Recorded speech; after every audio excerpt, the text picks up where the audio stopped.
Size yapılan iftiralar ve isnatlar, zalimane muameleler, derdestler, tehcirler, taipler, tahkirler, tezifler, hatta tepeden bütün binip yok etme mülahazaları. Çok kimseyi belki bu mevzuda öyle olumsuz şeylere sevk edecek kadar onlarda çok tesiri yapmıştır.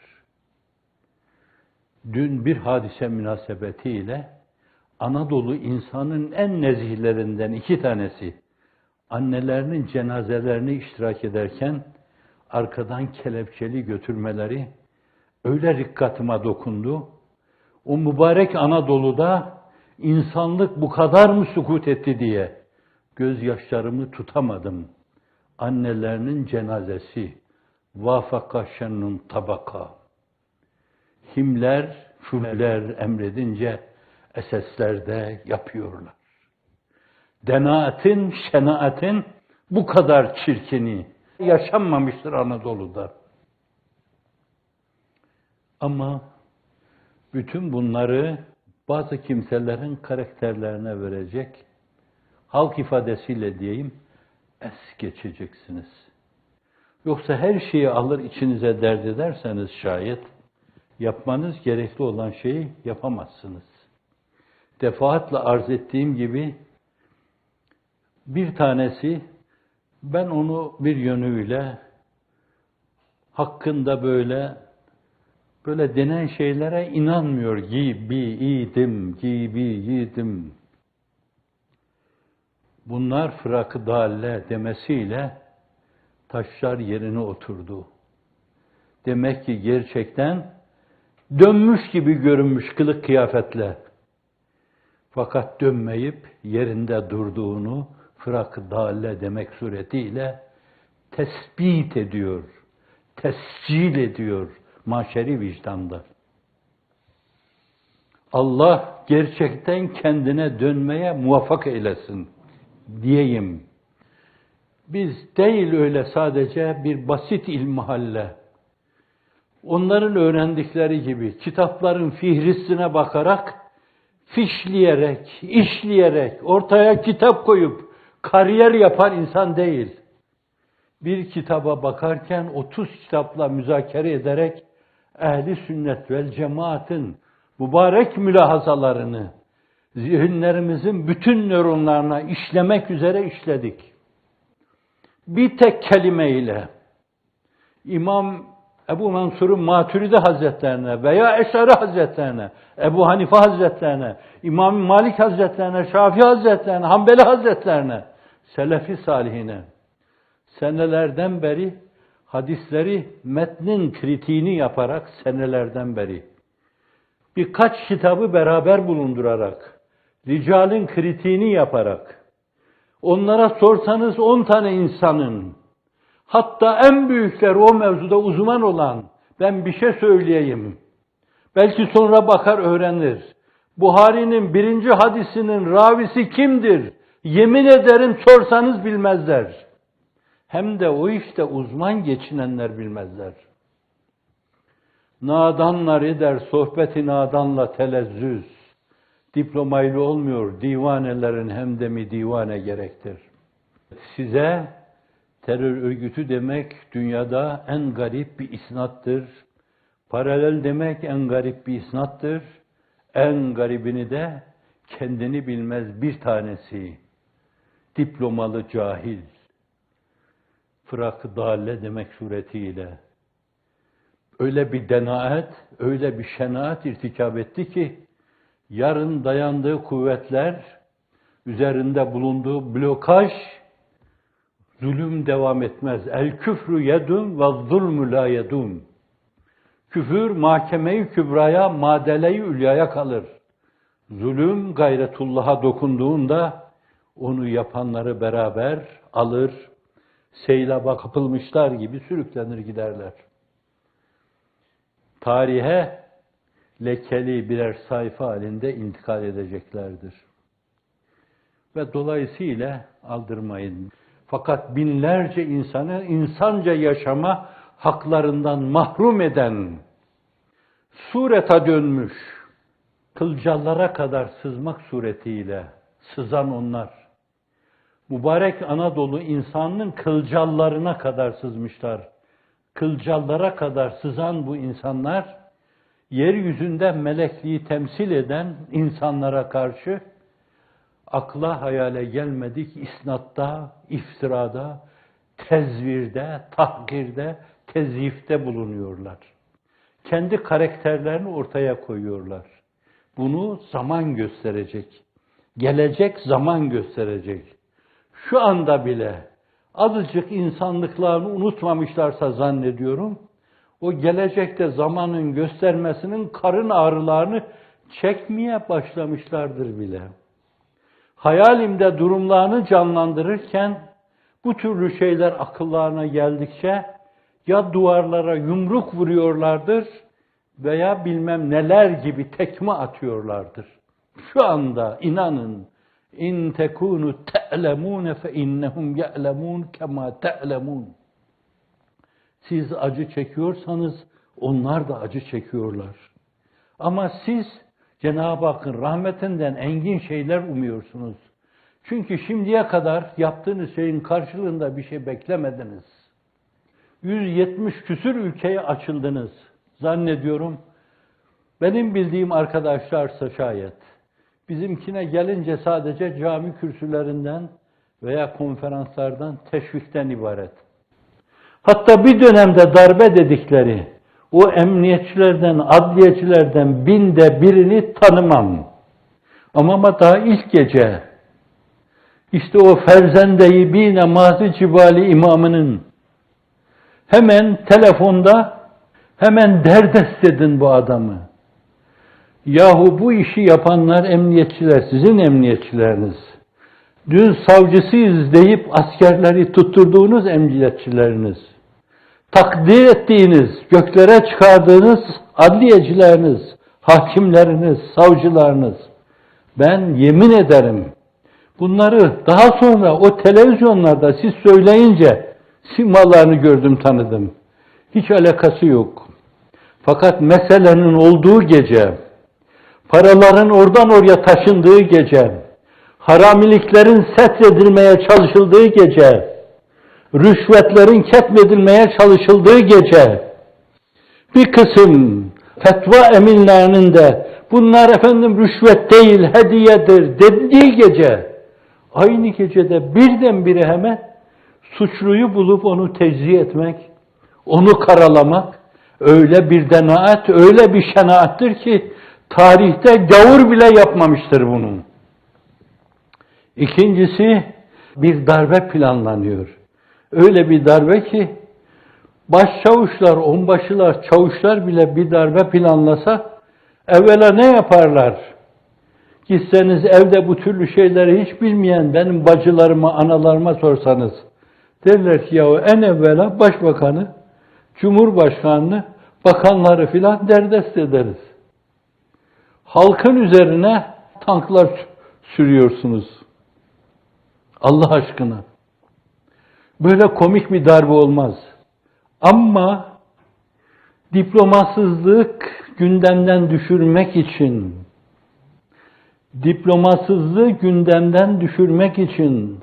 daha büyük bir gündem oluşturmaya ihtiyaç vardı. Haramiliği, hırsızlığı gündemden düşürmek için, tapelerdeki resimleri ve konuşmaları gündemden düşürmek için, elini güçlendirmek için, karalamaya matuf daha farklı bir fırçaya, daha farklı bir siyah boyaya ihtiyaç vardı. Ve böyle bir oyuna, böyle bir senaryoya bir kısmı itibariyle bir idrakta inandı ona. İnanmaması için de bir sebep yoktu. O bir idrak bile olsa inanmayacaktı. Ama farklı şeyi, müdafaa mahiyetindeki şeyi söyleyecek herkesin sesini kestiler. Yüzlerce konuşan insanı içeriye attılar. Yüzlerce müesseseye karşı tagallüpte, tahakkümde, tasallutta, temellükte bulundular. Gasp ettiler. Hırsızlık yaptılar. Sonra onların hakkından gelmek suretiyle iktisadi durumdaki, ekonomik durumdaki boşluğu kapamak için millete ait malları satmak suretiyle işi beceremediklerini, yüzlerine gözlerine bulaştırdıklarını setretmek için onu kullanmayı düşünüyorlar. Şuraya devrediyorlar, buraya devrediyorlar, haramilik yapıyorlar, sahiplerinin kolunu kanadını kırıyorlar, alın teriyle kazanılmış şeylere gidip konuyorlar. Efendimiz buyuruyor ki, aleykum bi sünneti ve sünnetil hulefâir râşidîn el mehdiyyin azzu aleyha bin nevaciz. Azı dişlerinizle sımsıkı sarılın. Benim sünnetim, benim yolum, Raşid halifelerin yolu. Ebu Bekir'e sövenlerin, Ömer'e sövenlerin, Osman'a sövenlerin, Ayşe'ye iftira atanların, aşere-i mübeşşereyi bir yönüyle telin edenlerin, bence bunların görülmemesi öyle korkunç bir dalalettir ki, kavga etme başka, onları yeni bir cephe olarak ilan etme başka, onlarla vuruşma ve sürtüşme başka, devletler arası münasebet açısından diplomatik münasebetler başka. Fakat benim ashabıma söven benden değildir diyor yani. Hafizanallah. Ebu Bekir, Ömer, peygamberler döneminde olsaydı peygamber olurdu onlar. Çok peygamberin yaptığı şeyden büyük şeyler yapmışlardır. O Ebu Bekirler, o Ömerler. Onlar onlara söverken kalkacak bir tane şom ağızlı. Ben sünnilik diye bir şey bilmiyorum. Ondan habersiz birisi de kalkacak, fırakı dalle diyecek. O ne demek? Sünnet çizgisinden dışarıya çıkmış. Ama birader, vafaka şennun tabakat. Hiç olmazsa birbirinizle anlaşın da belli bir noktada bir birlik ortaya koyun. Sen ayrı bir zevzeklik yapıyorsun, o ayrı bir zevzeklik yapıyor. İkisi de yalan, fakat yalanlar örtüşmüyor. Madem anlaştınız, bence o zaman ben ne diyeyim burada diyeyim, birbirinizle anlaşın. Allah hayrınızı versin. Allah kendini size tanıttırsın. Allah sizi o lanetsiz halden halas eylesin. Celle Celaluhu hidayet eylesin. Biz ki müminiz aldanırız fakat aldatmayız. Hadis-i şerifte el müminu gırrun kerimun. Mümin aldanabilen şeref müab, kerem müab bir insandır. Vel faciru hibbun leimun. Ayak oyuncusu facir insana çizgisi belli olmayan, akı karayı birbirine karıştırana gelince işi gücü ayak oyunudur. Dolayısıyla siz karakterinizin gereği, bence mümin olmanın gereği aldanabilirsiniz. Aldandınız, kılcallara sızmış hainlere, Anadolu insanı düşmanlarına aldandınız. Bundan sonra da aldanabilirsiniz. Onlar kalktı size karşı aldandık dediler filan. 30 senedir takdirle yad ettiler.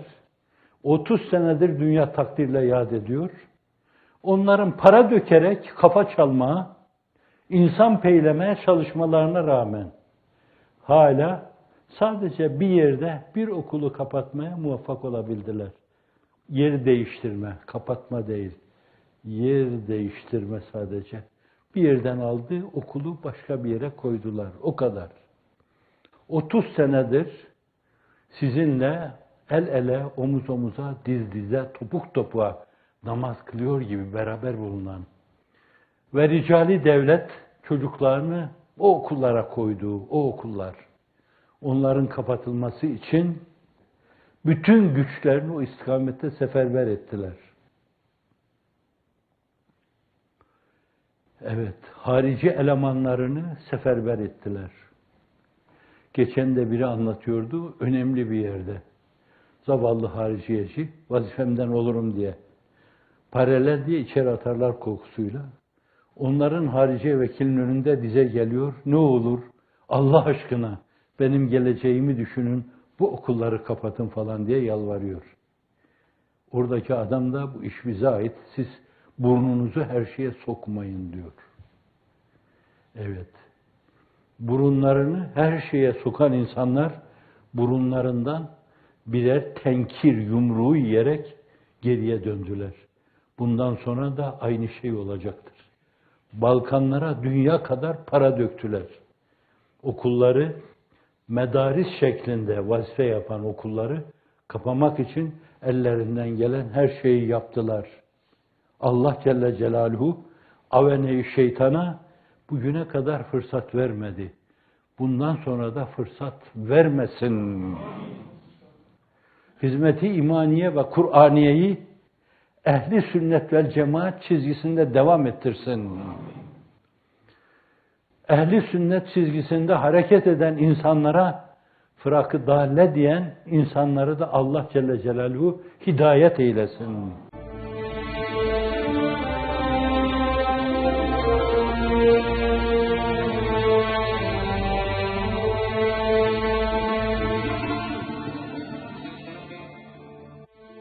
Mübarek Anadolu insanlığın kılcallarına kadar sızmışlar.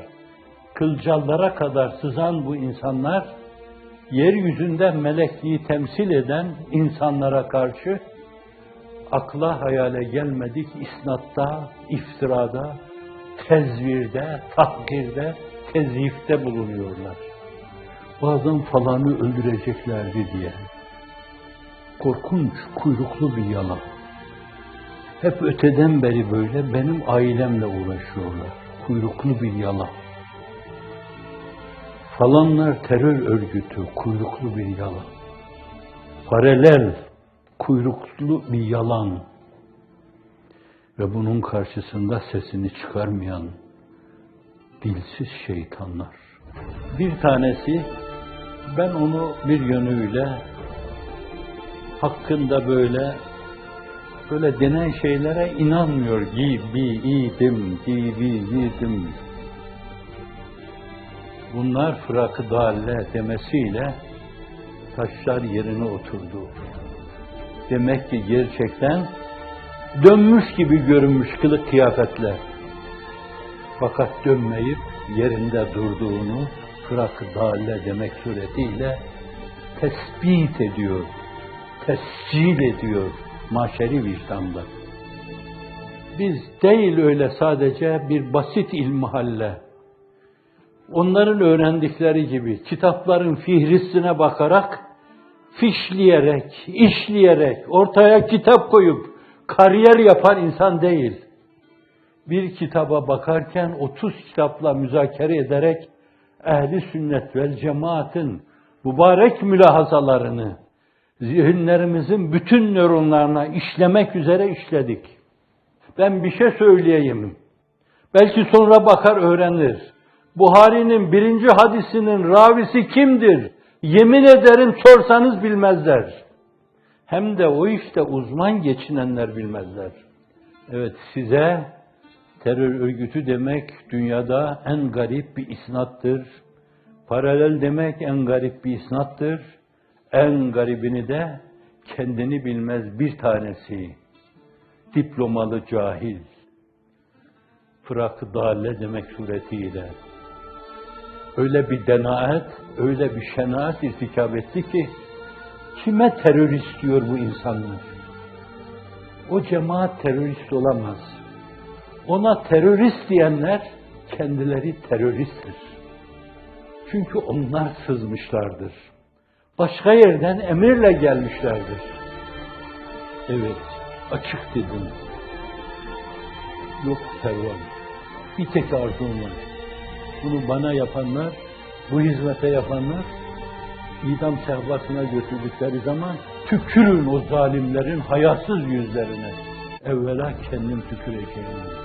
Masum insanları derdestetip içeriye atanlara, mala mülke el koyanlara ve arkadan bunlara kara kuşu kararla fetva verenlere, hiçbir zulüm yapılmıyor diyenlere ve bunu açıktan açığa medya diliyle ifade edenlere yapılan her şey, binlerce insan haksız hukuksuz, hak hukuk ayaklar altında çiğnenirken yapılan şeyler gayet adilanedir diyen Karakuş efendilere, onların yüzüne tükürmeden gidersem içimde ukde olur.